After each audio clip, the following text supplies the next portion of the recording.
Thank you for staying with us. Now from politics of the mountain, we shift to matters education. We are talking about transforming education in Kenya. You know that education is one of the 2030 development agenda, that is SDG 4, which calls for quality education for all. And that forms the premise of our conversation today. And in studio, I'm joined by Rachel Wanjiru, who is the head of training and leadership development at Teach for Kenya. Welcome to the program. Thank you. And also Joachim Omolo Okeyo, who is the Monitoring, Evaluation, Research and Learning Lead at Teach for Kenya. Welcome to the program. Thank you. Now, let's get into it. And transforming education in Kenya, and one of the things that we have to focus on is foundational learning. Let me start with you, Rachel. Why is foundational learning important today? It's a key competence that every child who is going to school should have. Because when we are talking of FLN, we are talking about foundational literacy and numeracy. And for us to be able to read, to be able to write, so these skills have to be inculcated in the children. And that's why it's important that the focus is, or the interventions are made available to the children at the early stages of learning. And I know in Kenya we are talking of PP1, that's in the ECD sector, but also in primary from grade 1 to 3. So that by the time they are getting to grade 4, they have competence. And maybe giving data points, according to Uwezo report 2021, where we are saying that 60% of the children in grade 3 are not able to do basic maths tests at grade 2 level. So I think that is alarming, and that means then as a country we need to be keen in ensuring that we are giving the right teacher training, we are giving the right resources to ensure that the literacy levels are good, because that means then only 40% of the grade 3 has that, and we are competing with the world. I look at countries like Finland, which have a very good education system, and for them literacy level, we are talking of about 95% of their children having proficiency in these skills. So I think for me as an educationist, it's important that we really help and prepare our children. Yes. Mr. Omolo, you know, she has talked about that research, and also it also indicates that 2 in 5 students of grade 4 learners cannot read a grade 3 level. What do you think is contributing to this? I think what is contributing to this is one is when we transition from 844 to CBC, this has really also widened the education gaps, the learning gaps we had in 844. Yeah. And now this now was coupled now with the implementation challenges for the CBC, whereby now we lack the teacher training. There's no proper teacher training in terms of how they do the implementations and the teaching. We also have now the lack of the resource and materials, because you realize now the CBC is too demanding in terms of resources and materials need to be used. Then again, the parents and the community, they were not prepared about this total engagement, the full engagement in terms of learners homework, preparation and all that. So it's not something people are really prepared for. And now you realize this now, it widens more the gaps in terms of literacy. They have now the poor academic outcomes among our learners. And also this now coupled with now the economic disparities, because the diversity in terms of regions, where they're coming from, the access to education, the learning materials, these are also widen this gap, and realize now we are facing a challenge whereby now only 30% can read, can do a grade 3 mathematics or reading and literacy. And this now giving us, it's a big challenge, because if we're doing now a full transition to this, then we realize now we are creating a huge backlog of students, learners, when they get to grade 8, they're not able to do a grade 4 assessment fully. And this now really making our education sector to be very worrying. And now that means that there has to be a shift in the approach, in the way that they are taught. Yes, that means that's now where Teach for Kenya now coming in, now doing the teacher training, doing the diversity in terms of recruitment, so giving proper teacher training to be able to cope and train these learners, not doing the rote training program which has been done before, but also aligning it with now with the new development needs for the learners, and also now making these fellows and teachers to be able to use locally available materials to ease the burden on the parents in terms of the resources and material they are required for them to do. So this again now, also the fellows are trained to able to understand even learners' diverse needs, because when we bring in the diversity in terms of recruitment, now we're able to meet diverse needs of learners. So meaning even the interventions we are creating, even the learning is more targeted to unlearn all learners' needs. With different needs, they're able to tackle that. And then at the end of it now, the motivation now comes in now. We're able to assess these learners, and now we do what is called now target intervention, whereby learners are being tackled according to their needs, and also in the assessment. Now we group them together, now they're being able to gauge properly so that we can improve the literacy and numeracy gaps we experience within our education system now. So there's part of the model, Rachel, that you think can drive systemic change within education. And we are happy at Teach for Kenya through the partnership with the Ministry of Education that we are able to drive this change. And as Teach for Kenya, our vision is that one day that every Kenyan children will get good quality education despite their socioeconomic background. And moving back, because I think it's sad where I come from dictates the quality of the education that I get, and therefore at Teach for Kenya we are keen in really bridging this systemic gap. And how we do this through a fellowship program. So we run a 2-year fellowship program where we recruit very passionate graduates from diverse background. And we are intentional, like you said, the mindset, and you also mentioned about it. So we are really keen in the recruitment process, which is really rigorous. I'm happy that last year we were able to recruit, to get around 12,000 applications coming to us, and we only took 100. So also that brings in the aspect of employability, and Teach for Kenya really coming in to bridge that gap. And we take them through a rigorous process where we do AC, they write essays so that we are able to see the competencies that we are looking for, which are leadership, we are talking of grit, we are talking about passion. And then after that, then we do a lot of mock lessons where they sit in class for us to be able to see whether, because remember we are recruiting from diverse backgrounds, so we have those with teaching and those without. And then we are also keen in introducing like design thinking, so we post challenges through group discussions to see how the solution is made. And then the department that I sit in, we are keen in terms of how we do our training. So we have our training in 4 phases. One, we are keen on student-centered pedagogy training, which would take about 72 hours of training, where we teach about the approaches of teaching, what are the better teaching approaches that we can use for FLN. We're also keen in terms of policies, because we are working within the public schools. So currently we have 63 schools that we have partnered with, that is in Machakos, Nairobi, and Kisumu. So policy is important for them to understand the conduct of a teacher, and we collaborate with the TSC to be able to do this kind of training, KICD, because we are not implementing our own curriculum, so we are implementing CBC.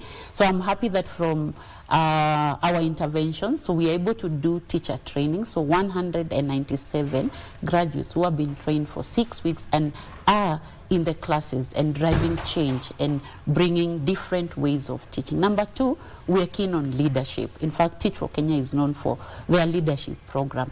And what I mean by this, we challenge our fellows. When you go into the communities, the gaps that Joachim is talking about, we have resources, we have capacity of the teachers, we have even the teacher to student ratio is high. So we ask them, when you get into the community, what solution would you bring? So we call that Capstone Project, and we have been able to, as we were speaking earlier, we have been able to really bring solutions. Last year we had 27 projects being done. This year we have 72 projects that are active within the community, and specifically 15 of them around FLN, where our fellows are driving change. It can be in having books, resources within the school, how do we bring in integration of technology in teaching. We have partners like NABU that we are working with, who have a digital literacy program where our teachers used to do reading within the class. We have competitions that our fellows are supporting. So I'm happy that also from the leadership angle, and then the key aspect is the community.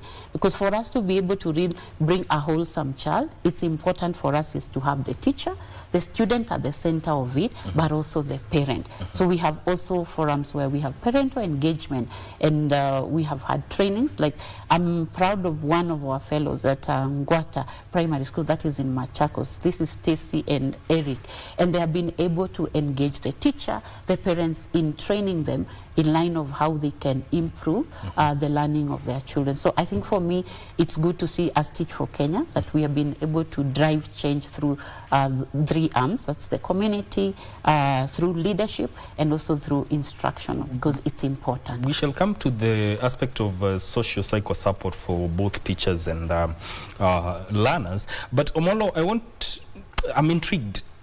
Our education system in the country, from your perspective, is it transformative enough? Yes, it is transformative. Only what we need to do is more investment, and also just trying to streamline what's currently we have, because it's more of a critical thinking in terms of learners, engage learners' mind, and it will work if all stakeholders are brought on board, and also trying to merge the issues which are rising in terms of teacher trainings. How are you doing the teacher training, the capacity, the motivation? Then also looking at the assessments, our assessment, because that's also an issue which has also come up in terms of assessment, in terms of standardization of the assessment, because it is based on, it is a recurrent assessment in terms of either they meet or below expectations. But there is also need to standardize the assessment so that learners are also able to be engaged, because they'll be competing in the world with all other learners. So there's need for that standardization so that they can be measured within the same grade level. And that's now Teach for Kenya now, if we're introducing now the teaching at the right level, whereby now learners are engaged within the same level, they're being assessed within that level, then their needs assessments also continues that way. So I think also giving in terms of capacity and also right training in terms of the resources, how do we use local available materials to ensure that these learners are able to be engaged more and also being more competent when they are growing up. So I think our education is transformative, but we still need more of a stakeholder engagement and alignment in terms of our measurement frameworks. Yes. Yeah. There's also the aspect of data-driven approach or data-driven teaching to improve reading. Why is it crucial, and how can it help in enhancing the quality of the education that the learners are getting today? Assessment, data-driven is very important when it comes to education, because that will form the basis of how do you even come up with the intervention, what next steps you need to know. And that's why we have really invested in terms of data, in terms of the impact we are doing, in terms of the measurements, because in education, you can't make a change in education or in terms of learners if you're not measuring the academic outcomes. You don't know how the students are performing. In terms of non-academic outcomes, how are they performing? What are the gaps which are there? Because now when we have all this data, this now what will inform even the instructional and even the trainings we are conducting. Because when you know the gaps the learners are having in terms of literacy or numeracy within any subject area, then now you have a targeted training to bridge that gap in terms of the teachers, so that they're able to address that gap. So investing in learners, in data-driven, what will guide us going forward. And that's now there's also need for standardization in terms of assessment. Because when you don't have standardized assessment, then how are you going to implement a change which is going to be rolled out nationwide and also guide other socio-economic background? So meaning if you have a standardized assessment and then we are getting those data points, then we can use those data points to make a change and even shift our mindset even in terms of training intervention, so that we address the gaps which are experiencing within our education system. And that has been a big gap in Kenya. Rachel, there's something I want you to talk about, and it's like a notion where a child is born and an environment in which he grows up and goes to school in determines their prospects in life. That's a reality, I would say, and it's sad that it's so, and I'm happy that at Teach for Kenya we are changing that narrative. And case in scenario is, I'm looking at a child who is in Turkana, who is learning under a tree. They do not have a class. One, they are not comfortable in the first place. There's also the challenge of food, so meaning even their concentration is a bit low. And let's look at Alana, who is in a private school, and they have a classroom to cover them, and it's so sad that it's in the rainy season. So you can imagine the child who is in Turkana, what they will be going through. And they have a student-teacher ratio of 1:40. So meaning they are able to find that personalized attention. So meaning in terms of even competencies, whether it's foundational learning, numeracy, literacy, or talk of even non-academic outcomes, we are talking of communication, collaboration.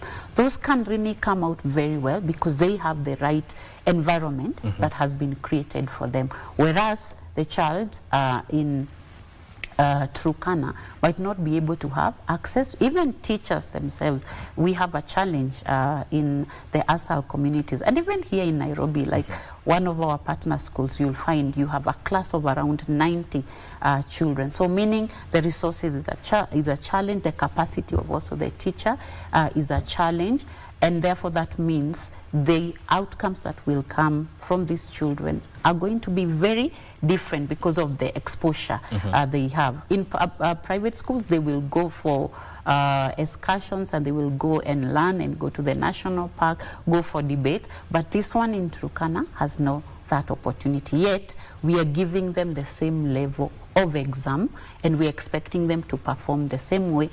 So it's really a really sad inequality, but I'm happy that at Teach for Kenya, when we come in, like for example, the school that I mentioned, that we have a ratio of 1:9. So if we take 3 fellows there, that means that ratio comes down. The projects that our fellows are doing, meaning they are bringing interventions to bring solutions, if it is in regards to book.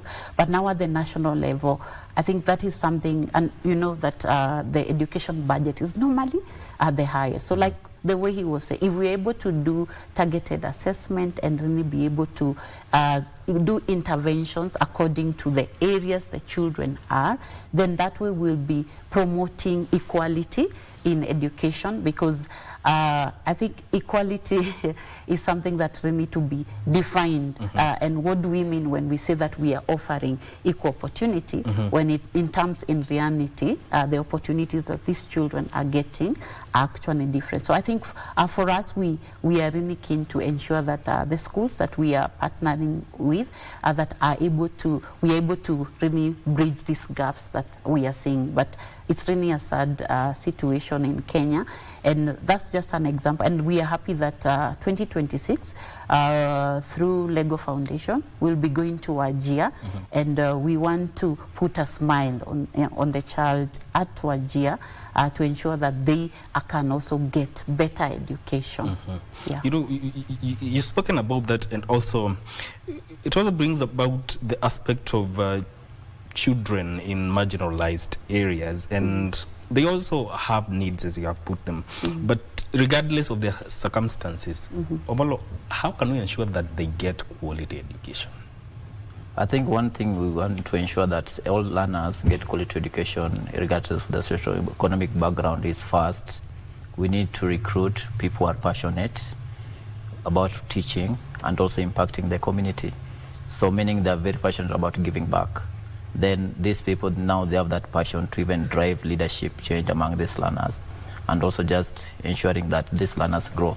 And I think these are interventions which are very keen to us in terms of ensuring that every day each learner gets quality education, regardless of their socio-economic background.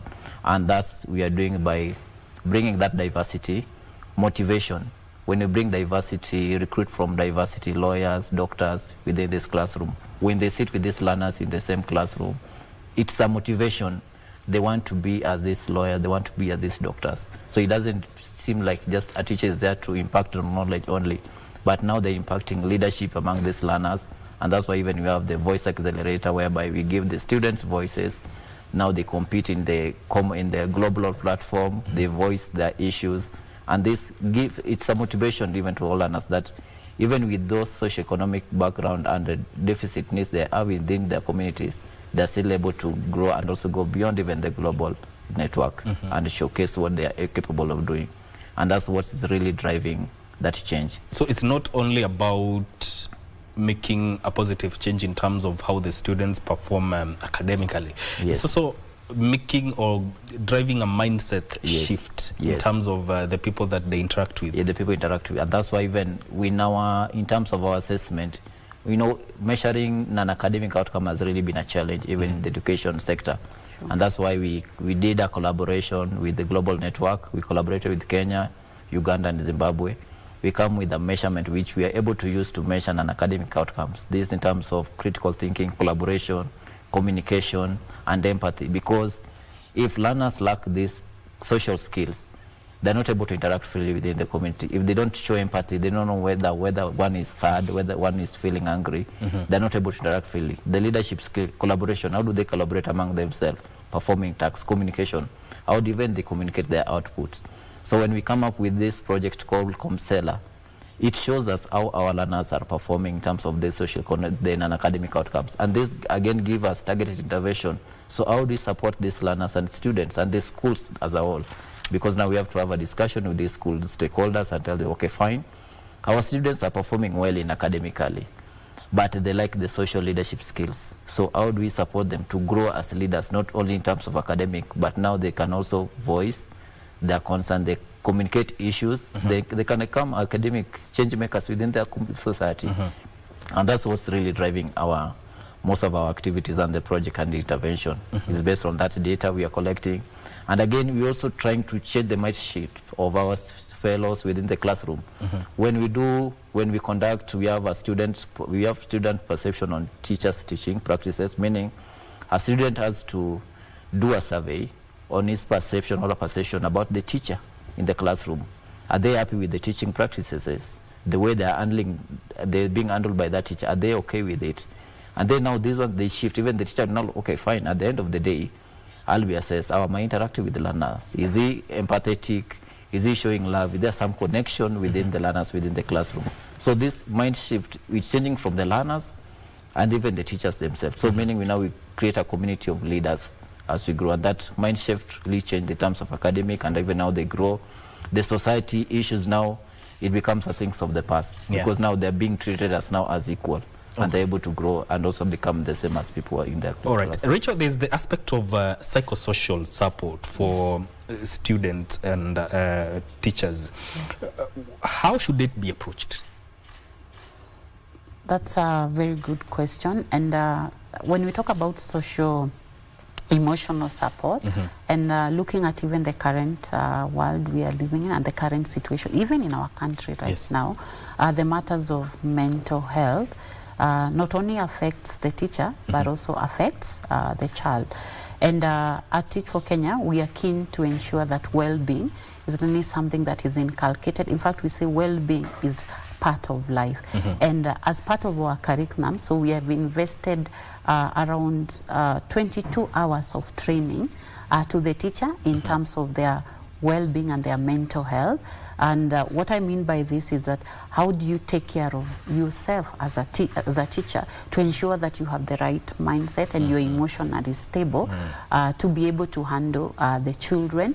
And then number two, we hope that they can also be able to cascade this to the children, because when you look at how children learn, and I can go into the brain aspect of it, and we say that when I am safe and when I am loved, then I am able to learn. And so we really bring a lot of practicality in terms of how do you structure your lesson, how do you structure your class, that children, even if they came and they had a challenge from home, one, because you are empathetic and you are approachable, they are able to come to you. And even if they don't come to you as a teacher, you are able to identify that my student today is not okay, and therefore I can give them a follow-up after the lesson, or if the situation looks intense, I can approach them even before I start the lesson. So we have practical ways in which we support our fellows in terms of, on even like simple games like using colors to describe how you are feeling. And that can really help a teacher be able to manage the mood of the class. Number two, we also have a coaching framework that we have embraced. So every fellow is attached to a coach. So we have a ratio of between one coach for 20 fellows who are placed within the school, and they give a lot of pastoral care and support. And not only that, they also come and sit in the class and see how the teacher is engaging. And as Joachim mentioned, we are keen not only to check on the academic outcome, but also non-academic. So for the last 2 years, we have been tracking collaboration, empathy and communication, and in regards to SLN, empathy, just how are we able to how do you measure that a child is empathetic? And he has shared how the test has come in. So it's important also for us, or it's a recommendation that would also give that if teachers can have coaches that support them, because the work that they do, handling 90 children is not an issue, and especially because we work in the vulnerable communities, and that means then sometimes you can get to carry their challenges. Number three, what also Teach for Kenya has done, we have a psychologist available to all the fellows and also to the staff. So if you feel maybe the situation you are going through, your coach is not able to support you, then you have this professional who is dedicated to us and is able to give us the support. And that's the hope that we hope also that through TSC and through the Ministry of Education, that teachers can get that support, because it is important. Remember, they are carrying a generation and they are supporting many children, so it's important. So we need to shift our focus not only to the child and also to the student. And our hope is that if the teacher is given the right support, the child is then supported, and we hope that this can go at home, like just also simple things like how do we use magic words in our homes. And you remember the role of the parent, we said, is also very key. So at Teach for Kenya also we have parental engagement, and where we invite parents to come into school and we talk to them about, yes, the academic part, but also how do you become a support system for your child. Yes. There's this aspect of, you know, we are dealing with a generation that is tech savvy. Sure. They have access to information. Now, how are you incorporating AI into all this, or the use of AI, the technology in all this? Yeah, undoubtedly, because in the current situation now, everyone has access to internet, there's social media, X spaces, and even the devices now they are readily available. So we have to, for us to even to compete with the current trends in the market and also in the education space, as a Teach for Kenya, in terms of our leadership training framework, we also incorporate how even our fellows are able to integrate technology within their classrooms. So even in the teaching, we teach them how to integrate technology in terms of using visuals, how they're using even their laptop, the computer, to just be able to even illustrate some of the most complex assignments in a simple way. Visual aid learners can really, so it creates something called image print in the learner's mind, so that they can even remember these concepts when they're being taught. Even that's why even we have a capsule project, which within the community in Kayole we have Digimats. So it's using the digital maths, like AI to compute. They're using to learn literacy, doing coding. So meaning that these young learners are being prepared from the early stage to do the coding. How do they do little computation within these computers? Because remember, our government really invested a lot in terms of digitization using the digital tablets, and they are catching dust within some of these schools. And that's our fellows, they have been able to come up with these new ideas, utilize these resources to be able to teach the learners to be able to compete effectively. And even now they can even go to compete in high-ups and do small codings and engage with other stakeholders. So I think we are really keen in terms of use the AI, and even as an organization, we are seeking more, we are working in more collaboration. So now even how do we integrate even our assessment, learners assessment, how do we integrate that in terms of assessment, now that we reduce the error load we experience when you're doing the assessment. Even now, when even analyzing now the student academic outcomes, we're even able to analyze what is the error in terms of when they're doing the computation. If you were to do a 1 + 1, 1 will say 11. So what's the error? What's the error we getting? Why are you getting to 11 and one is getting to 2? And that can only be realized when we're using the AI, we're involving the use of technology. If you look at the lower grade learners, in terms of ECD, these learners are not able to write properly. They're not able, they're just scrambling. What's the beauty if you involve an AI, meaning they can write those script on a tablet, then it does the analysis. So meaning the use of AI is something we can't really run away from. So we have embraced it and we have prepared our fellows to be able to be those change agents within their classroom and also start engaging learners more and also just integrating within their lesson, because we have what we call lesson observation, whereby we assess our fellows. How are they teaching within this classroom? Are they using the correct, appropriate instructional approaches in terms of learner assessments? How are they doing this assessment? Then we also look at how are they integrating technology within their classroom. So meaning we come and sit in your classroom. If you're doing a subject, maybe literacy, whatever, we look how have we incorporated the use of technology. If learners are reading about vocabulary and maybe vowels, are you able to show them these are the words, these are vocabulary, and this is how we develop them, using an NI or using a visual, so it can create an image print in this learner so that even they can remember. And we realize use of AI is a motivation to learners. They always look forward, when are we going to have that class again, because there is use of technology and they like using technology and they like to interact with it. So I think that's somewhere a place where we have also really envision ourselves and also place ourselves on the front to champion. Rachel, you know, these fellows that are not within the teaching fraternity, you're talking about lawyers, economists and everything. How is the Ministry of Education involved in all this, and especially even the TSC? I'm happy that we have an ongoing collaboration with the Ministry of Education, and I also work closely with TSC, especially at the sub-county level, and that's why we call it a fellowship program. So we have fellows that have, yes, a teaching background, and those that are without a teaching background. So we always ensure that they are attached to a system teacher or to one of our fellows who have a teaching background, and they are assistant teachers who come in to propel. And why for us it's important to have lawyers, as you have put in the class, because when I was growing up, and even if you walk into a class today and you ask children, what do you want to become? They will mention, I want to become a pilot, a doctor, a lawyer. But it's something that is hypothetical. But now we want to bring it live in class, and this offers a good inspiration and a way to mentor these young children to actually realize my teacher is a lawyer.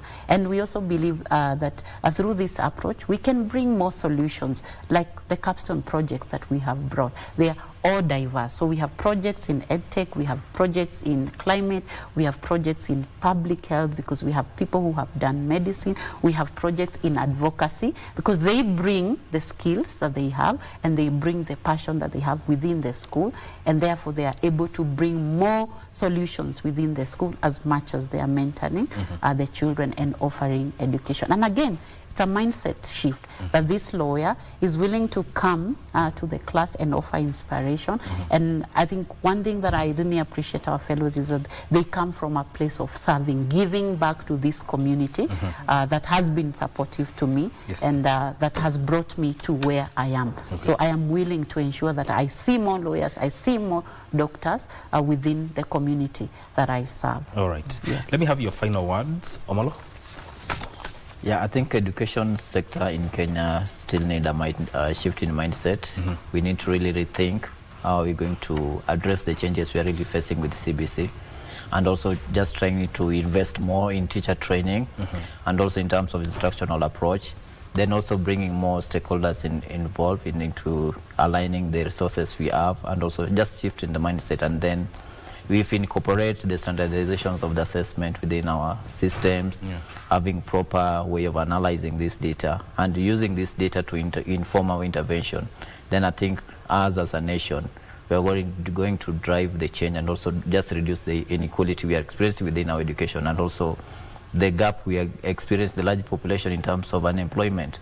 So I think we can bridge that gap if we develop our learning in terms of foundational learning, is very key to us, so that then we can drive that change. All right. Rachel. And I think for me, it's important that early interventions are done, because I think it's not okay for us to be reading Uwezo reports and always seeing the 60% who are not able to do basic maths who are in grade 3 at the level of grade 2. And my hope is that the teacher capacity is really a key aspect in bringing this change. So if we are able to really train our teachers in terms of what interventions or how can they have skills that can support foundation and literacy training, that's also very important. And number 2, I think this is an approach that needs more partners, and I'm hoping that Teach for Kenya and other partners within the education space can collaborate more so that we are able to really ensure that every Kenyan child has quality education. I think now we have around 25 million children who are going to school. How do we create a country that is bright for them in terms of the education? And lastly, inviting participants to register with us. We are recruiting for 2025. These are the fellows that will start our program in 2026 January. So April 3rd, we'll be launching our campaign of recruitment. So any graduate outside there who is passionate about ending education inequality, they're invited to apply. All right. Thank you so for much. having us. And of course, education has the capability to enhance a person's value and ability to respect human diversity. This is where we end this conversation. Thank you for coming to Good Morning Kenya and talking about the transformations within the education sector, which is a very important issue that we have to talk today. And that has been Rachel Wanjiru from Teach for Kenya, and also Joachim Omolo from Teach for Kenya, talking to us about education. This is where we put a full stop into this conversation. My name is Mark Migwick. Thank you for tuning in. Keep it KBC Channel 1. Vivian Degwa is up next to continue with the program.